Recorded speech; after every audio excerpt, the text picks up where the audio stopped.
Isang mapagpalang araw sa inyong lahat. Tawagin na lamang po ninyo ako sa pangalang Adelina. At gusto ko lang ding magbahagi nitong naging karanasan namin noon ng asawa ko na tawagin naman nating Jobert. Nangyari ito noong 1997 dito sa Bohol. Buntis po ako noon sa panganay naming anak. May trabaho yung aking asawa mula alas 8 hanggang alas 5 ng hapon. Pero bago pa man mag alas 6 ng gabi ay nakakauwi naman ito ng bahay. Dahil hindi naman kalayuan yung bahay namin sa kanyang pinagtatrabahuhan. Naging maingat kaming mag-asawa noon habang ako ay buntis. Pareho kaming naniniwala sa aswang kaya't naglalagay kami ng mga pangontra sa mga nilalang na yon sa labas at loob ng aming bahay. Pero hindi namin aakalain na kahit na hindi na kami nagpapabaya sa mga ganoon, ay muntikan pa sana kaming mapahamak ng aming anak dahil sa nangyari noon sa akin gawa ng mga nilalang na yon. Nagsimula yung lahat noong 5 buwan na nga yung aking ipinagbubuntis noon. Malimit tuwing gabi ay nahihirapan akong makatulog kaagad. Noong una ay hindi ko na muna pinagtuunan pa ng pansin yung tungkol doon. Pero habang tumatagal ay napapansin na rin ng asawa ko na madalas akong puyat. Minsan pa nga ay tinatanong nito ako kung may problema ba ako o merong iniindang sakit dahil parang ilang araw na raw akong hindi makatulog. Base nga sa aking itsura, napapansin na rin po talaga nito. Kaya't hindi na nga ako nagdalawang isip na sabihin sa asawa ko kung ano nga bang nangyari. Nang mga nakaraang araw kasi nahirapan akong makatulog agad sa hindi ko rin malamang dahilan. Wala namang kakaiba sa ating paligid pero sadyang hindi lang ako dinadalaw ng antok. Kaya minsan, talagang madaling araw na akong nakakatulog. Wika ko pa nga po noon sa asawa ko. Nakitaan ko naman ng pag-aalala yung kanyang mukha at nagtanong pa ito kung bakit hindi ko siya ginigising. Napailing na lang ako noon at tinugunan siya na ayaw ko ring istorbohin yung kanyang tulog, lalo na't meron pa siyang trabaho kinabukasan. Kapag hindi ka makatulog, gisingin mo ako agad. Baka kung ano pa yung mangyari sa inyo ng ating anak kapag nagpatuloy kang ganyan. Sambit pa nga po ng asawa ko noon. Naagaran ko na lang ding tinanguan. Gaya nga ng sabi ng mister ko noon, isang pagkakataon ay nahirapan ulit akong makatulog. Kaya't ginising ko na lamang ito. Dahil pakiramdam ko ng gabing yon ay napakaalinsangan ng panahon at parang may kung anong nakatingin sa akin kahit na ako ay nakahiga lang. Upang siguraduhin walang problema sa aming paligid ng gabing yon, nagpasya nga yung asawa kong lumabas ng bahay. Sinuyod niya yung palibot ng aming tahanan at wala naman po itong napansing kakaiba. Kaya't bumalik agad siya sa aming silid at pinagsabihan akong magpahinga na. Tumango na lang po ako noon at napagpasyahan kong pilitin ang makatulog. Binantayan din kasi muna ako ng asawa ko noon bago nga siya bumalik sa kanyang pagtulog. Sa kabutihang palad naman ay nagawa ko namang makatulog noon. Yun nga lang mga bandang alas 3 ng madaling araw ay napabalikwas ako ng bangon. Dahil ramdam ko yung labis na takot at kaba sa aking naging panaginip. Pinagpapawisan ako ng malapot habang hinahabol yung aking hininga. Talagang naririnig ko rin yung mabilis na tibok ng puso ko noon. Napatingin agad ako sa bintana sa aking tabi at napailing dahil nakasarado naman yon. Pinakiramdaman ko yung bahagi ng tiyan ko pero hindi naman masakit doon. Ang sama ng panaginip ko sabi ko na lamang sa aking sarili noon. Mabuti na nga lang at hindi naman nagising yung aking asawa dahil mahimbing naman yung tulog nito. Kaya napagpasyahan ko na lang din na bumalik sa aking pagtulog at iwinaksi na lang sa aking isipan yung bagay na yon. Nakatulog naman ako noon at umaga na nga ako nang magising. Hindi ko na lang muna sinabi sa asawa ko yung tungkol sa bagay na yon. Dahil naisip kong baka dahil lang sa dami ng iniisip ko kung minsan, kaya't nagkakaroon ako ng hindi magandang mga panaginip. Simula nga ng gabing yon, tuloy-tuloy na yung pagkakaroon ko ng panaginip na may mabalahibong kamay na humahaplos sa aking tiyan mula sa bintana ng aming kwarto, kung saan nga ako malapit na nakahiga. At makalipas yung ilan pang minutong paghaplos nito sa aking nakaumbok na tiyan, ay bigla na lang din itong ibabaon yung kanyang mahahabang kuko, dahilan para makaramdam ako ng labis na sakit. Ang hindi ko maipaliwanag noon ay kung bakit parang ramdam na ramdam ko yung sakit na dulot ng mabalahibong kamay noon. Hanggang sa isang hating gabi nga noon, nagising ako dahil nananaginip na naman ako ng ganoon. Nagpalingalinga ako sa paligid namin at napatingin na rin sa aming bintana. Sa hindi ko inaasahan ay nakaramdam ako ng pananakit ng tiyan ko. Kinutuban ako ng hindi maganda kaya't nagpa siya akong iangat yung aking damit upang tignan kung bakit sumasakit yung bahaging yon. Nanlaki yung aking mga mata noong makita kong may sugat ako sa aking tiyan na parang may bumaong matulis na bagay roon. Muntikan na itong dumugo. Kaya ganoon na lang yung takot ko dahil napagtanto ko na parang hindi na panaginip yung nangyayari sa akin ng gabing yon. Parang konting-konti na lang ay babao na yung matulis na bagay sa tiyan ko na talagang magdurugo na. Sinubukan kong lumapit sa bintana noon para silipin yon at napasigaw ako ng malakas nang may makita kong nilalang na nakatayo sa tapat noon. Noon ko lang din napansin yung mga balahibo na kumalat sa aming bintana. Nagising yung asawa ko noon dahil sa aking pagsigaw at agaran akong nilapitan. Ano bang nangyayari? Bakit ka sumisigaw? Tanong pa nga ng asawa ko noon at nanginginig na ako ng mga sandaling yon. Tila hindi rin ako makapagsalita dahil sa magkahalong takot at kaba na nararamdaman ko dahil sa nilalang na nakita ko sa may tapat ng bintana. May mabalahibong nilalang sa labas ng bintana. Baka aswang yung nakita kong yon. Tugon ko naman sa asawa ko noon. At narinig kong mahinang napamura yung asawa ko at inilayo ako nito sa may bintana. Sumilip siya roon ngunit ayon sa kanya ay wala naman siyang nakita. Huwag kang aalis dito Alabas lang ako at babalik rin kaagad.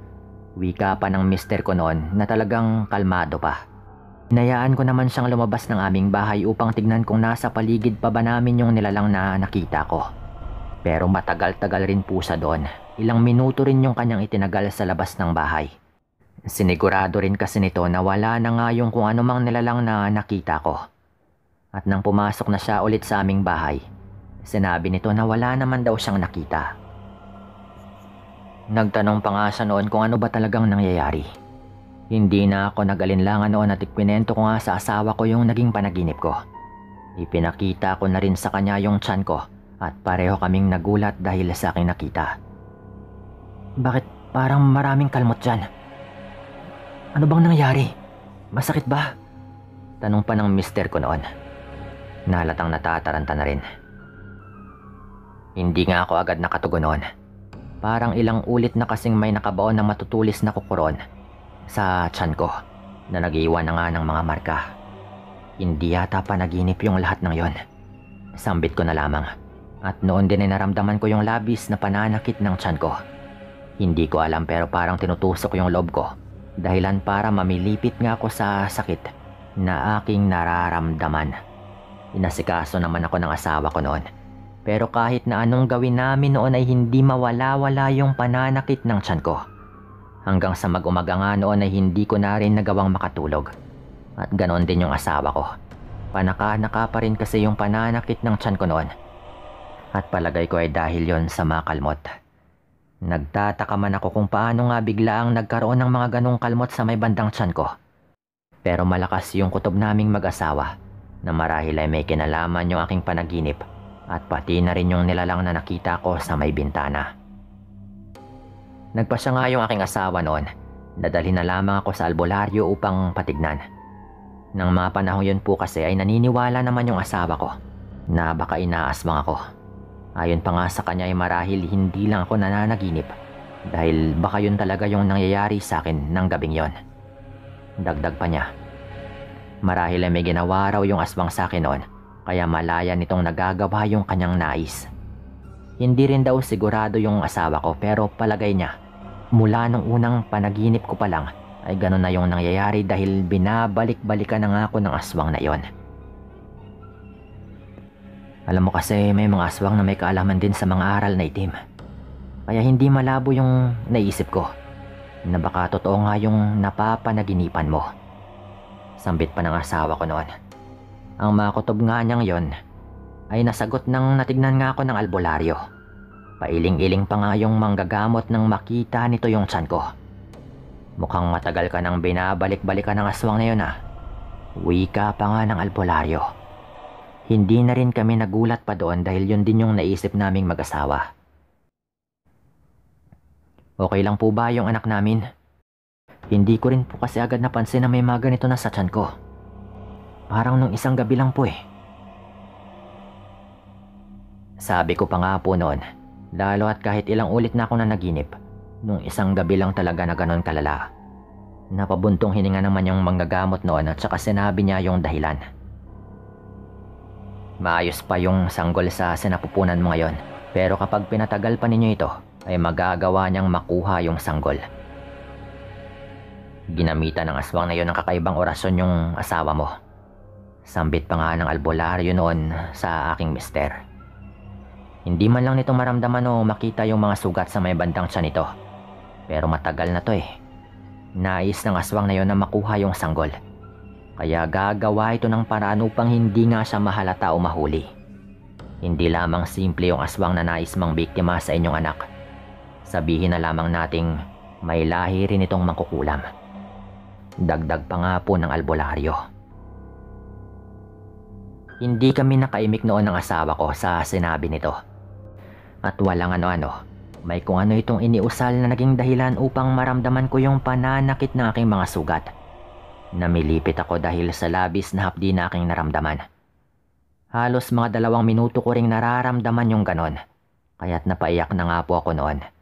Mas masakit yung nararamdaman ko ng mga sandaling yon.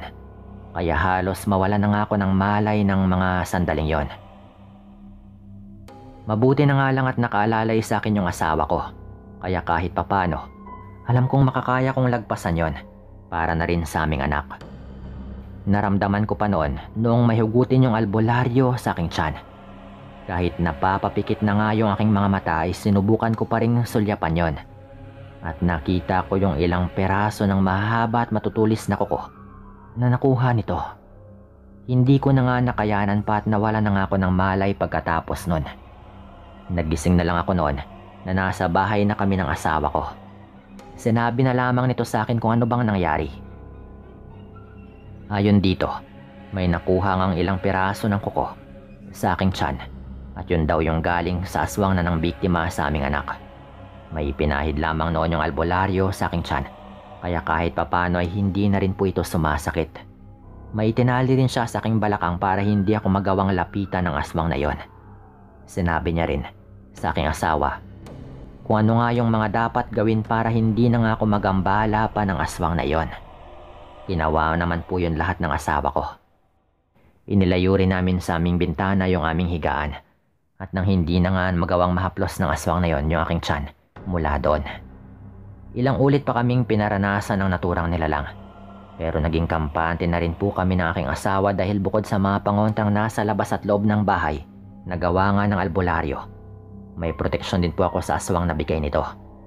Pabalik-balik rin po kami sa kanya noon upang masigurado na maayos yung lagay ng aking sanggol, pati na rin ang lagay ko. Mabuti na nga lang at naidala namin kaagad sa manggagamot ng araw na yon. Dahil kung tumagal pa raw yon at hindi kaagad namin siya napuntahan, sigurado raw na magtatagumpay yung aswang na yon. Nung tumagal naman, dahil siguro wala na ring magawa yung nilalang na yon sa dami ng pangontang nakapalibot sa bahay na gawa ng albularyo, ay tumigil na rin po ito. At pasalamat naman kami dahil sa pagdaan ng mga araw, ay naging matiwasay na rin yung aming mga gabi at wala nang pagpaparamdam na mga nangyayari. Pagkalipas rin ng mga ilan pang buwan, ay naipanganak ko naman ng maayos yung aming sanggol at hindi na rin po kami ginambala ng aswang na yon. Dito ko na rin po tatapusin yung kwento kong ito at maraming salamat sa inyong lahat.